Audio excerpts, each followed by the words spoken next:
On behalf of St James Ethics Centre, the Wheeler Centre, the Melbourne Food and Wine Festival, The Age, the City of Melbourne and the ABC, all of whom have worked together to make this event possible, I'd like to welcome Phillip Wollen.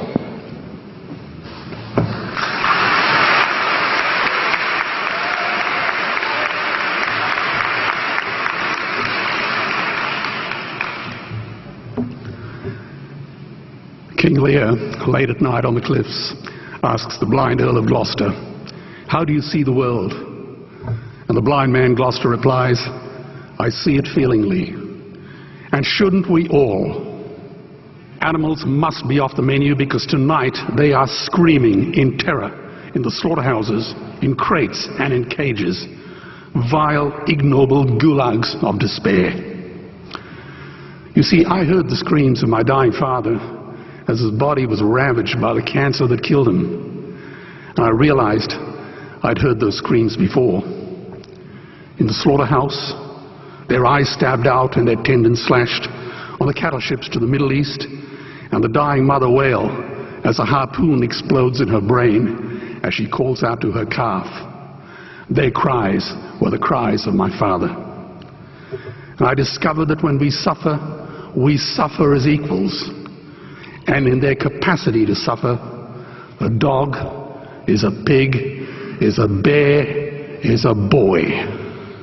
Meat today is the new asbestos, more murderous than tobacco. CO2, methane and nitrous oxide from the livestock industry are killing our oceans with acidic, hypoxic dead zones. 90% of small fish are ground up into pellets to feed to livestock. Vegetarian cows today are the world's largest ocean predators. The oceans are dying in our time. By 2048, all our fisheries will be dead, the lungs and the arteries of the earth. Billions of bouncy little chicks are ground up alive simply because they are male. Only 100 billion people have ever lived. 7 billion people live today. And yet we torture and kill 2 billion sentient living beings every week. 10,000 entire species are wiped out every year because of the actions of one. And we are now facing the 6th mass extinction in cosmological history. If any other organism did this, a biologist would call them a virus. It is a crime against humanity of unimaginable proportions. But happily, the world is changing. 10 years ago, Twitter was a bird sound. www was a stuck keyboard. Cloud was in the sky. 4G was a parking space. Google was a baby's burp. Skype was a typo. And Al-Qaeda was my plumber. Victor Hugo said, "There is nothing more powerful than an idea whose time has come." Well, animal rights today is now the greatest social justice issue since the abolition of slavery. Do you know there are over 600 million vegetarians in this world? And that is bigger than the United States, England, France, Germany, Spain, Italy, Canada, Australia, New Zealand, all put together. If we were one nation, we would be bigger than the 27 nations of the European Union.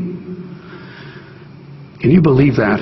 And despite this massive demographic footprint, we are still drowned out by the raucous hunt and shoot and killing cartels who believe that violence is the answer when it should not even be a question.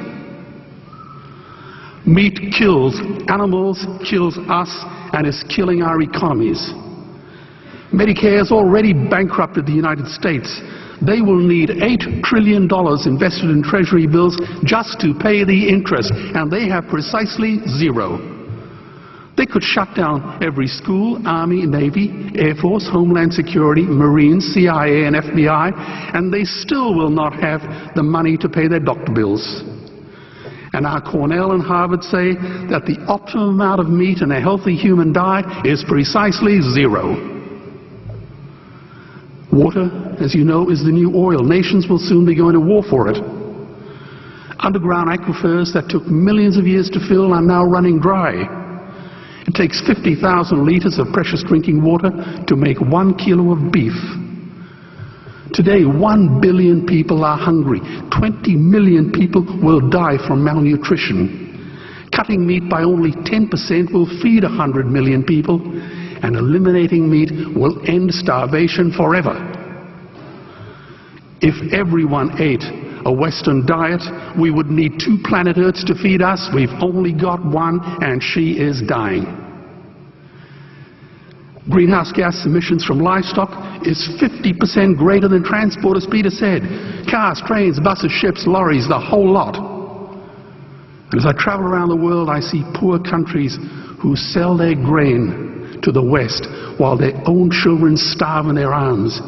And the West feeds it to livestock so we can eat a steak? Am I the only one who sees this as a crime? Believe me, every morsel of meat we eat is slapping the tear-stained face of a hungry child.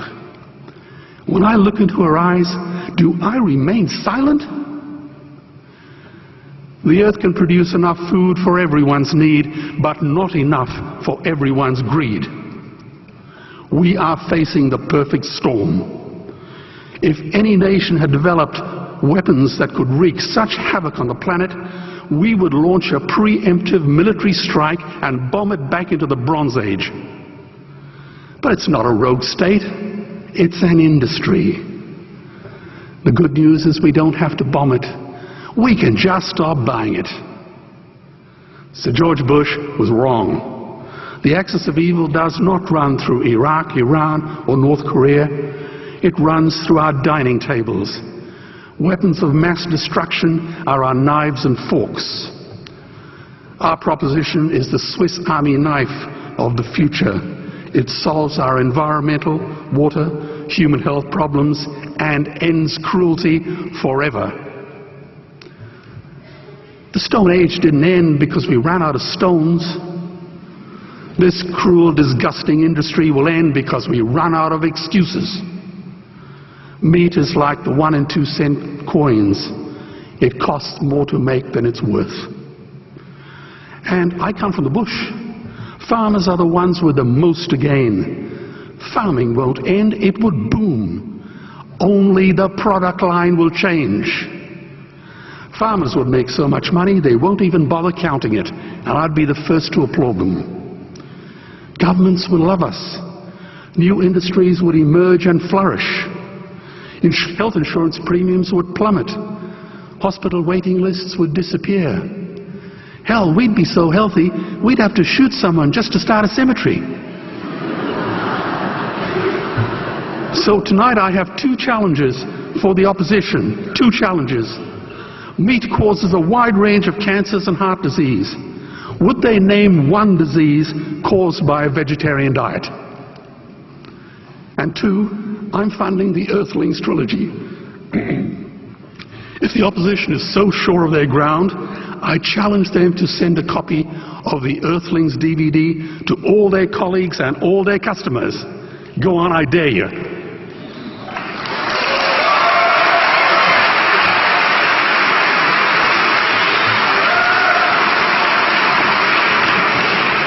Animals are not just other species, they are other nations, and we murder them at our peril. The peace map is drawn on a menu. Peace is not just the absence of war, it is the presence of justice. Justice must be blind to race, color, religion, or species. If she's not blind, she will be a weapon of terror. And tonight, there is unimaginable terror in those ghastly Guantanamos we call factory farms or slaughterhouses. Believe me, if slaughterhouses had glass walls, we wouldn't be having this debate tonight. You see, I believe another world is possible. And on a quiet night, I can hear her breathing. Let's get animals off the menu and out of these torture chambers. Please vote tonight for those who have no voice. Thank you.